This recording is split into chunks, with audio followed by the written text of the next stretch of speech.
11:48. Bueno, pois esta decisión agora mesmo en firme do Concello de suspender esas festas de colla, da Comisión de Festas ante estas exigencias do Concello, preocupa non só a Comisión de Festas encargada en colla, senón as comisións de festas de toda Galicia, porque pode sentar precedentes. Hai dúas posturas nesta polémica, quen pensa que o risco cero non existe, pero tamén quen pensa que hai que tomar medidas tras os últimos accidentes que se produciron nesas atraccións nas feiras. Aconteceu na vila cántabra de Castro Urdiales esta fin de semana.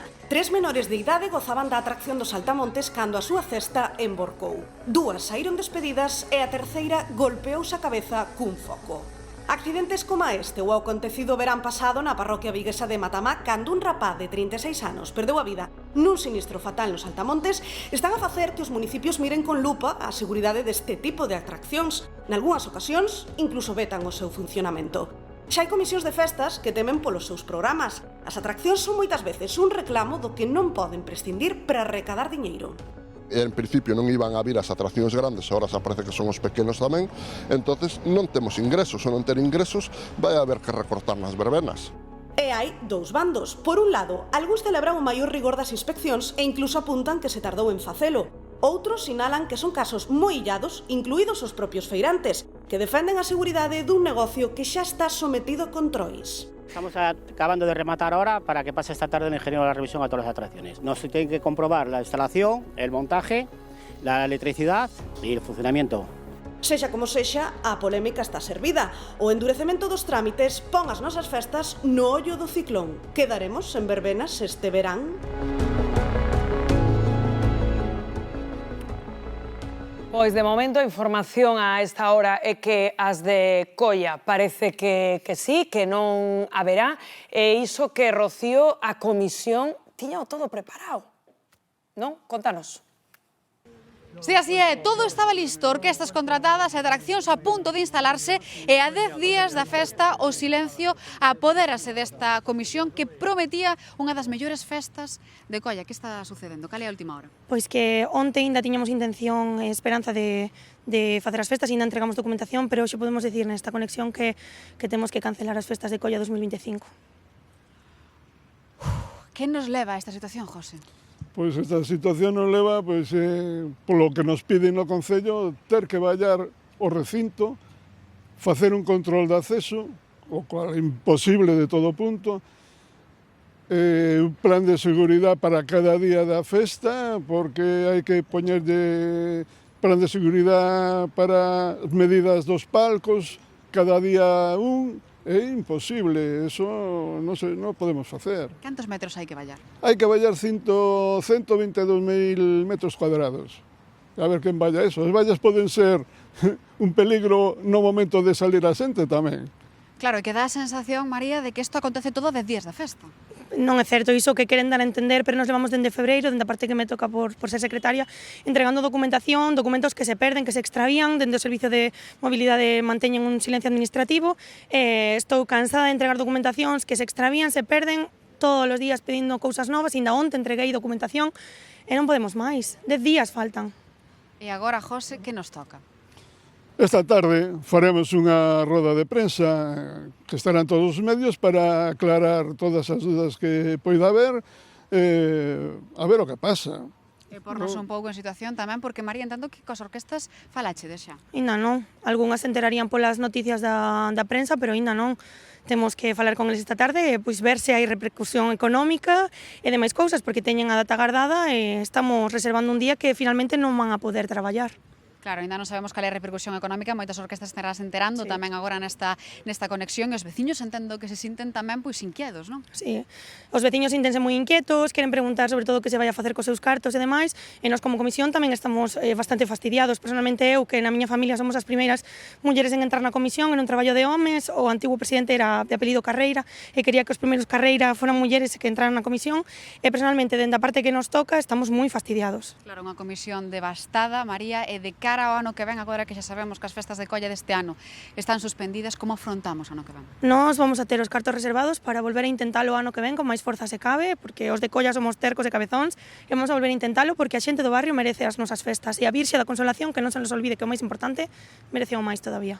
Moitísimas grazas por atendernos, pois xa vedes, compañeiros, podemos dicir que a día de hoxe as festas de colla están suspendidas a falta desa misa que existirá lugar e que a Comisión volverá por ano que ven con máis forza que nunca a intentalo de novo. Grazas, Rocío. De seguida volvemos aí contigo. Desolación entre os feirantes, desolados na comisión, están escoitando.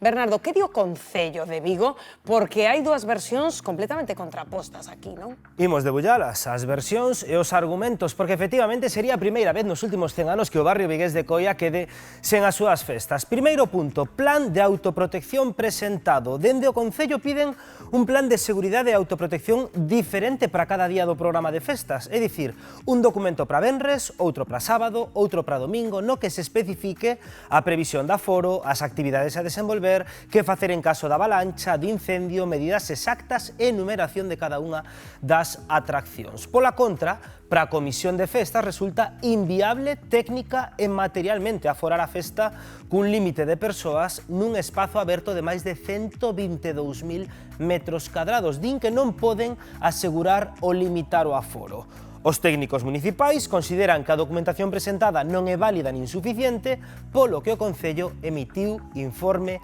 desfavorable. Prazos. O Goberno local deu un prazo de 5 días para emendar estes erros, a Comisión decidiu anular a festa. Sobre as atraccións. Os feirantes das atraccións sinalan que o Concello está en situación de silencio administrativo, denuncian un bloqueo institucional dende o accidente mortal das festas de Matamá e din que están sen saber se poden instalarse ou non. Algunhas, como os saltamontes ou os coches de choque, están xa desbotadas directamente. Os feirantes falan dun veto encuberto a súa actividade en vez de mellorar os mecanismos de control. O Concello, ante isto que di, limítase a lembrar que hai que cumprir a normativa autonómica que regula estas actividades. Sabemos tamén que as orquestras están contratadas, pero non pagadas, entre elas a Panorama, Los Satélites, Gran Parada ou mesmo un festival de DJs. Pase o que pase, manterase misa e procesión, pero a situación, dende logo, é insólita. E insólita, dúas versións absolutamente contrapostas. Carla, que che parece a postura do Concello e a decisión da Comisión? A ver, eu son partidaria, efectivamente, de contar ca máxima seguridade. Entendo que, efectivamente, o risco cero non existe, pero hai que intentar que a seguridade sexa a máxima. E os precedentes que hai, mesmo aquí en Galicia, pois están aí. Por lo tanto, creo que entendo completamente a postura do Concello de incrementar a seguridade. Pero, este pero é ben grande. Para min, o problema da seguridade debe asumirlo o Concello. Quero decir, cando eu pido un permiso para facer unha manifestación en calquera cidade, a delegación do Goberno permite esa manifestación e a policía acompaña a manifestación.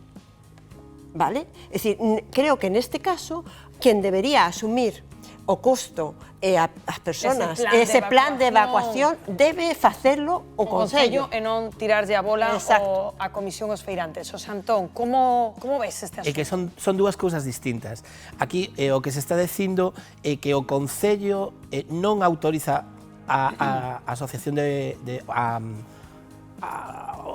como se chama? A Comisión de Festas non autoriza a Comisión de Festas porque o plan que presenta a Comisión de Festas pois ten carencias, entre outras o tema da seguridade. Moi ben, é dicir, Concello, a Comisión de Festas, se llevamos a poñer nunha cidade como Vigo o tema da seguridade, eso non é tan doado, nin é tan fácil. Entonces, estou con Carla, o Concello, eso debería asumilo o Concello.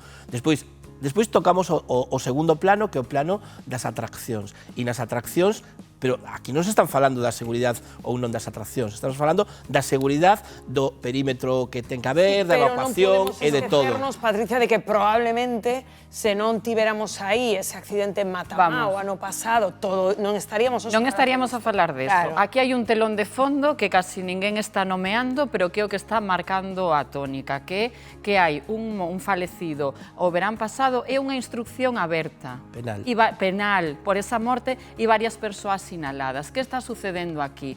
Que o Concello está se escudando na seguridade para faltarlle o respeto a todo o mundo. Os veciños, os membros da comisión que levan meses traballando, os feirantes que viven diso e agora teñen o seu traballo no aire. E iso non se pode facer, porque o Concello está cambiando as regras do xogo a última hora. E iso non se pode permitir. Ti non podes modificar todos esos requisitos a 5 días de que inicien as festas e decirlle a comisión isto que hai. E non podes ter no Concello paralizadas as autorizacións para os feirantes que ano tras ano montan nestas festas e que este ano non saben o que vai a suceder, porque estes requisitos estaban ali o ano pasado. E o que hai que facer é aumentar os controis, porque todos queremos a seguridade, os feirantes os primeiros, pero aumentando os controis, non levándoos a un extremo que non é viable. Non vos dá a sensación, María, de que os concellos están asustados?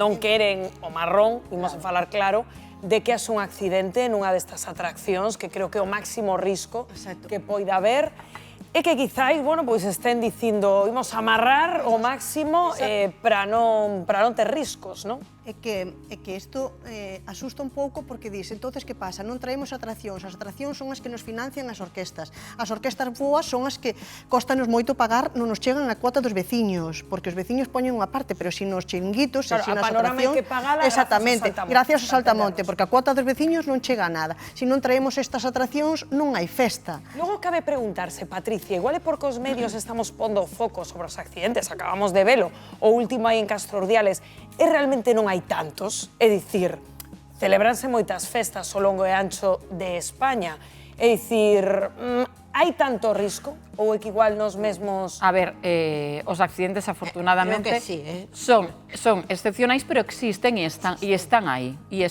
as cousas suceden, pero hai que pensar por que suceden. Suceden porque a normativa non está ben redactada ou suceden porque non hai controis para facer cumprir esa normativa, que é o que agora mesmo se está a investigar no xulgado número 3 de instrucción de Vigo pola morte dese rapaz o pasado agosto. Que está sucedendo? Non hai suficiente seguridade ou é que non hai controis que garanticen esa seguridade? Porque aí está o debate. Quizáis si hai suficiente seguridade e, insisto, esos feirantes son os primeiros que queren que non falle nada, porque é unha mala publicidade para as súas atraccións. Pero eso non é justificación. Deixar a coias en festas, o sea, Antón, é unha decisión, se me apuras ata política de moito calado, Vigo retrocede, é dicir, retrocede moitísimo, que non foi as festas de colla. Por certo, que paga Panorama por ese día que se quedan sen actuar? Ese é outro debate, pero primeiro quero dicir unha cousa, é dicir, é que o Concello está, a técnica do Concello, que ten que resolver isto,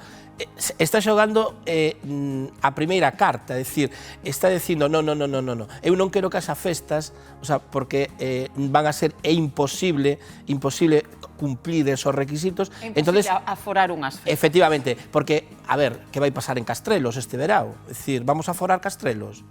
Vamos a ter un perímetro en Castrelos, porque a xente que foi a Castrelos, cando está super masificado, cando hai un acto dun equipo de fútbol que celebra algo, aforamos tamén travesas. É dicir, a ver... Pero aquí o melón o apuntaba antes, Carla, non? É dicir, semella que as instruccións que lle pasa ao Concello, a Comisión, son un pouco como se faláramos dun festival de música, non? Agora acabamos de ter un moi grande en Santiago, pero é como que hai un plan de seguridade elaborado polo Concello. Pero claro, dis, é que isto non é un festival, é que isto son as festas de barrio de toda a vida, vai moita xente. Claro, pero por eso eu decía que o tema debería ser abordado en varias facetas e con distintas responsabilidades. É dicir, o Concello non pode pasar a súa responsabilidade á Comisión de Festas, porque a Comisión de Festas é o que acabamos de ver, é dicir, son xente, veciños con boa vontade, que dedican parte de su tempo libre para organizar isto. Entón, a seguridade, quen ofrece a seguridade? Quen garante? A seguridade é importante, pero que se a asociación de veciños e as comisións non fan as festas, sobre todo as pequenas, os concellos van deixar de facelas, porque farán 4 grandes, pero as pequenas fan este grupo de veciños que queren seguir cas súas festas, que sigan facéndose. Entonces, protección que apoña o Concello, pero as asociacións é fundamental, as comisións importantísimo. Eso non se pode pensar, estamos debatindo isto a 25 de xuño, cando esta xente leva presentando papéis no Concello dende febreiro, e o Concello, silencio administrativo. E a 25 de xullo saltan con isto. Xosé Antón, porque logo volveremos sobre este asunto, temos a Padín aí no barrio de Colla, aínda que a esperanza, digo como viguesa, de que isto de un xiro, Oye, Bouzas son... festas, que está tamén Bouzas, a ver que pasa con Bouzas. Valladares, Antón, todas. a modo titular, que pasa coa panorama con esta xente que tiñan xa sendada esa data se non hai festa? É dicir, quen paga? Pois esa é unha boa pregunta, porque a veces as comisións de festas nin tan siquiera están legalizadas. Legalizadas sí, pero non teñen ese patrimonio, nin son momentáneas, é dicir, porque se hai unha asociación, pois a asociación o mellor ten un patrimonio e todo. Pero, e seguramente non hai nin contrato firmado, aínda que podes entender que hai unha contratación porque xa hai, pois eso, unha publicidade e todo eso, pero é un tema complicado. É un tema complicado porque como onte mesmo falábamos aquí, claro, porque como onte mesmo falábamos aquí no termómetro, son compromisos normalmente verbais os que se acadan cas orquestras, non hai papéis de por medio, por iso ante unha eventualidade así, pois